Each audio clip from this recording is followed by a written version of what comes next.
Save the Semantics episode 56. It is January 13, 2019. My name is Myro. This is the podcast where I ramble on about things that currently interest me, things that maybe bother me, things that are currently on my mind. As you can maybe hear, I don't know if the mic can pick it up, but there's a lot of birds that are kind of screeching about. I don't know why. Maybe it's a seasonal thing. Usually, I record it outdoors mainly because it's a nice, comfortable environment. But right now, I'm kind of standing next where I usually record. It's next to the river. But we had a bit of a rainy week, so this area is kind of just in shreds now. There's not really a whole lot of space for me to stand, but you know what? I'll make do with what I got. If first week of my winter quarter has been through already, got a lot of things going on in terms of academics and whatnot. But yeah, I'm happy to get back into schedule as I've mentioned before. And with that, I think one of the things that I like to do is when I sort of get back into routine is just listen to different kinds of music. I feel like I'm not when I'm on break. I feel I'm not as motivated to try and like listen to music. I've mentioned before that I've sort of not gotten back, but I've gotten more into like jazz music, classical jazz, that kind of thing. And recently I've discovered this new artist called Mammal Hands. They're classified as crossover jazz. So crossover jazz, as I've discovered, is exactly what it sounds like, right? They sort of inhabit other genres of music, such as like R&B, more kind of orchestral, electronic based, acoustic kind of music, while still sort of maintaining the form of jazz, and I think the reason I've sort of started to listen to their music is they're kind of like the themes and sort of the mood atmosphere they're going for is more like somber and kind of melancholy, I guess. And I've sort of been more, I think it's probably due to the weather and sort of the time of year it is right now, where I'm not really necessarily in the mood to listen to like very upbeat, hard hitting kind of music. And especially with the rainy season going on right now, that I feel like that the music they make like really accompanies that. So I've been listening to their albums on Apple Music. All of them have been great so far. I think one of the things that I like about them is that the instruments that they use, are pretty typical for the most part, but they also bring like I'm not, I'm not trying to sound like I'm like a musical critic by any means, because I'm not, even though we do review music and whatnot, but aesthetically it just sounds really nice to the ears. It's not really anything that really requires too much attention or thought and whatnot. It just sounds really nice. So I kind of just wanted to give a bit of I guess a bit of a shout out, or just like a kind of, I just wanted to recognize lesser known artists for their work. I'm not entirely sure how well known they are. The Apple Music biography mentioned that they are based from the UK, which is cool, I guess. Listening to music from other parts of the world, even if their type of music isn't all that different from what I've heard before. But I think what they bring to the table is something it's just nice to hear, I guess. It's not always like, I do like to listen to music that sort of challenges your general perception of things. Like I listened to Jean Grey and Chris Quell's, I think it's Chris Quell. Forgive me if I have it wrong, but they're hip hop duo. They released an album last year, called Everything Is Fine.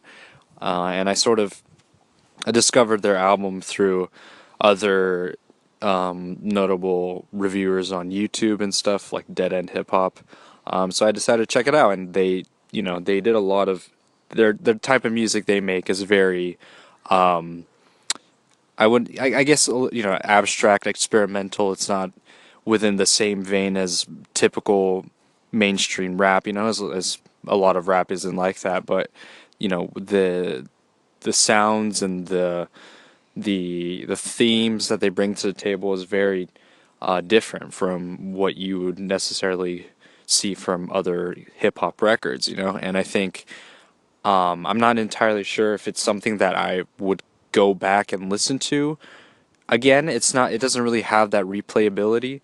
But in terms of like trying to understand the messages that they bring in on those tracks, I think it's good to like look back on, and maybe I'll consider looking back and re-listening to the songs to sort of try to fully interpret what they were trying to go for. Because a lot of the lyrics and stuff, because a lot of I guess lesser known underground hip hop acts, they do sort of bring this.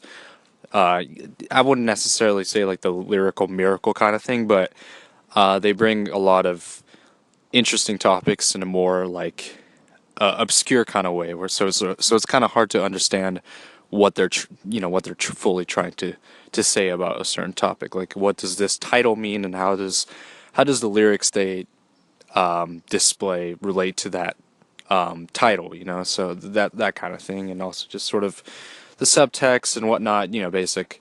If you know anything about literary analysis, you'll kind of get what I'm trying to say. But they talk about sort of the, I guess, social constructs that are brought about today by like technology.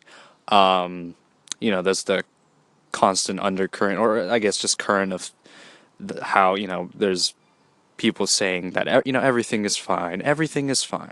Just trying to, I guess, just be in denial about their own life and whatnot, and how they sort of try to bypass all these negative issues that are surrounding them and whatnot, and that just keep telling themselves that everything is fine. And I thought that was kind of like an interesting kind of I guess a sort of interesting not environment, but interesting like atmosphere that sort of brought to the album. There was this, there's sort of like that discomfort for sure, where the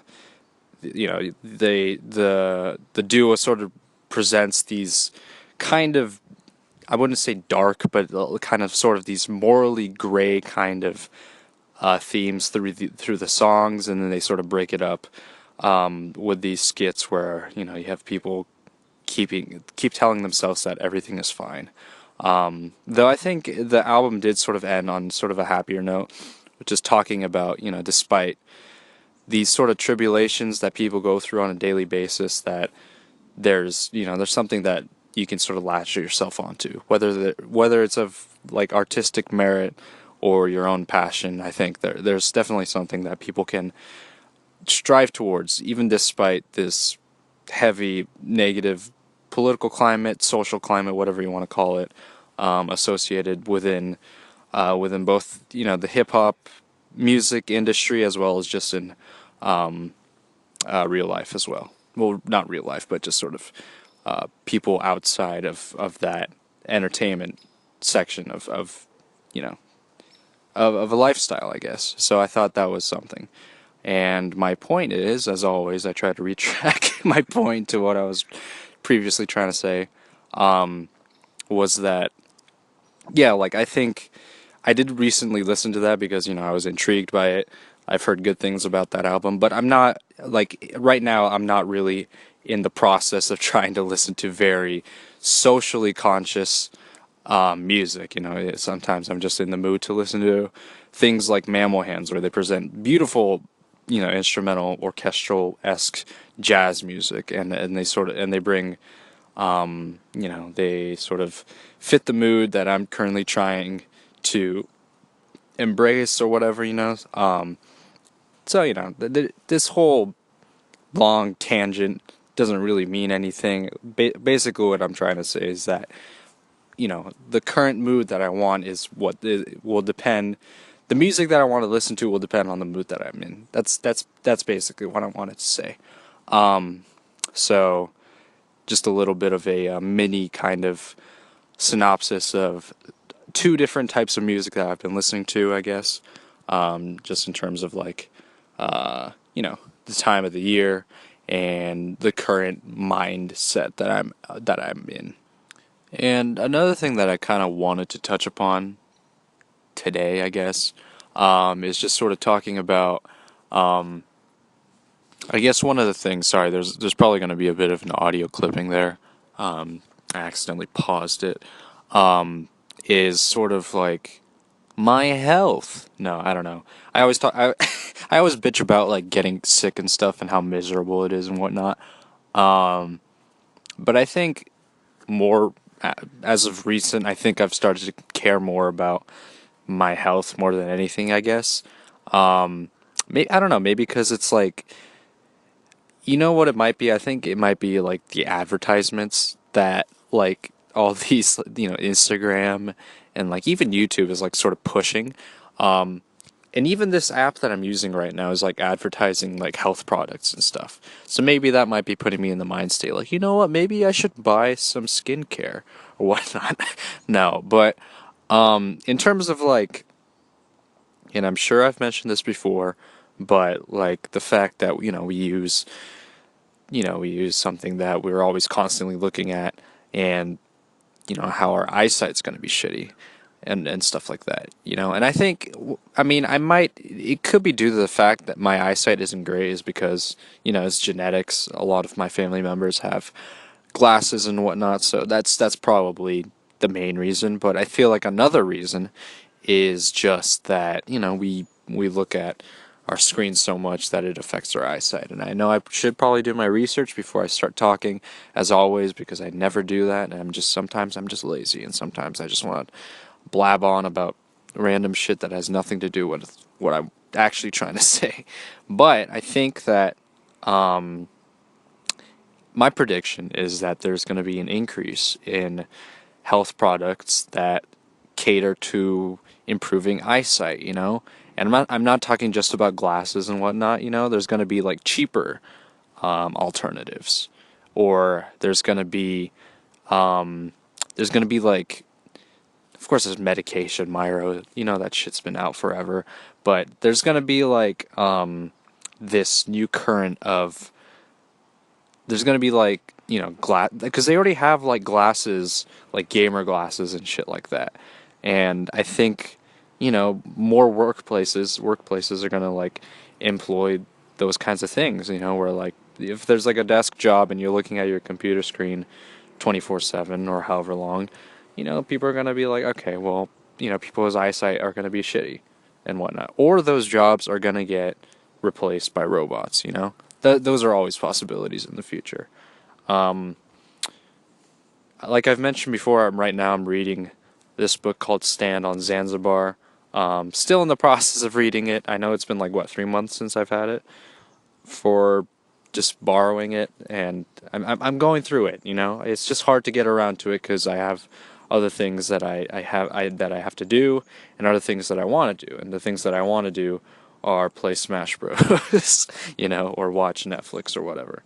But I'm still kind of going through that book, and there's a lot. Yeah, there's definitely a lot of interesting things in there. The book was written or published in 1969, I believe, and a lot of the futuristic ideas that the author presents are scarily accurate to what the present is now. Of course, there's like the political propaganda and whatnot. There's surprisingly, yeah, there's the screen, there's holographic screens, which is, I feel like it's close enough to what we have today. And there's this machine that is able to, tell. There's this machine that is sort of able to give all the information to the user, which is essentially the internet, or you could even, you could argue that the AI, it's like an AI, so like Siri or Alexa or whatnot, and it's just accompanying every part of our life and whatnot, And there's also these two characters called Mr. and Mrs. Else Nowhere or Everywhere, I think. And essentially everything they do is becomes a trend, so sort of like a celebrity, and you could tie that up to these like Instagram influencers, where they if they showcase a certain product or advertise a certain product, then their fans will just just buy it up. So all these like Kardashians with like hundreds of millions of followers, they'll just sort of latch onto it. The company makes a lot of money. They make a lot of money due to advertisements and promotions and whatnot. It's just that kind of thing. And I think, you know, I feel like it is definitely very impressive what the author and other science fiction authors are able to do with their works, but as, I feel like as time goes along, those sort of predictions become, I don't want to like, I'll still definitely be impressed by what they have to show, but I think it becomes less impressive as time goes along, and you sort of see like, oh, that's just how humans act, over time. This is just kind of the things that happen. We build things we build and we create things that inevitably sort of damage our own future. So you could talk about the AI taking over and whatnot, destroying jobs, even though it does make things much more efficient. It does cause a decrease in people's labor market. It's like, yeah, there's just kind of like that inevitable thing. Things get replaced and whatnot, and also along with that, like just going off what I said about how humans act in a certain way. It's like, yeah, like we kind of just take we're just like selfish things where we just like, okay, if we like something, we sort of latch onto it. If other people like it, then you create a group of people, a community of people that sort of agree with that, and then we just follow trends, whatever works. um, I was on Reddit and I saw this. This is kind of off topic, but I was on Reddit and I saw this post where it was like, there's the older T.I. song featuring Rihanna. I forgot what the name of the song was, but it was kind of a popular song. And it was like there's a one verse where it was like, Rihanna was like, and I'm trying to get this paper, like something along those lines, and if you listen to it in a certain way, like if you keen your ears, not your eyes, if you keen your ears in a certain way, like if you try to like hear the specific words, because I'm a big fucking slut, then it sounds exactly like that, which was like a similar thing with like I don't know if you guys remember, but back in like 3-4 years ago, there was like the Yanni Laurel thing, where if like you heard the word, you hear the word Laurel, but you also hear Yanni. So I don't know. I thought it was very interesting. So I kept listening to that specific part of the T.I. song where Rihanna was saying that verse, and I think there was like a little bit of a thing where like I caught on to it. I'm like, okay, that's sort of why you hear it. There's a part where toward the end of the verse, she's like, I'm trying to get this, or whatever she said, something about getting this paper, and it sounds like, big fucking slut. How do you hear that, right? But I sort of caught onto it, and there's like, for some reason, our ears just make things up in our minds. I don't know how that works. I don't know. There's like a cognitive thing, like cognitive dissonance kind of thing, where our heads are telling us, oh no, it sounds a certain way. And the same shit happened yesterday too, or another thing happened yesterday too, where I heard, maybe it was just a misinterpretation of the lyrics, but for Phil Collins, Calling in the Air, which is, his most famous song, like I always thought, like, after he says, I can feel it, is it coming or calling? See, now I'm fucking that up too. Is it? I think it's coming, right? Yeah, coming in the air tonight, right? and then I always thought it was like, what is it? The actual lyric I think is I can feel it coming in the air tonight, oh Lord. But I always thought it was, um, what was it? What did I? Now I forgot what I actually thought it was. I think it was, I could feel it coming in the air tonight. I thought it was, maybe it was, oh no, no. I mean, hold on. That's what I thought it was. I thought you said hold on, but I was wrong. And I've been listening. I've been saying those lyrics wrong my entire life. So it's like that kind of thing. I think it's just, you know, once you hear it a certain way, it's just hard for you to change. And it's hard for you to admit that you're wrong about a certain thing. I don't know. I thought that was just kind of interesting. So yeah, I don't know. Maybe that's something that I'll be interested to look into, but I probably won't. This is probably the only episode that I'll ever address it. If I ever do catch another one of those instances, I'll definitely let you know. Anyways, that's probably going to do it for the podcast today. Once again, yeah, I'll just be posting. I don't know what I was trying to say there. Maybe I was trying to say something important. No, I don't think so. I'll most likely be posting weekly. As long as I have content, and as long as I can't talk today, as long as I have the time. Anyways, it's been Save the Semantics, signing off.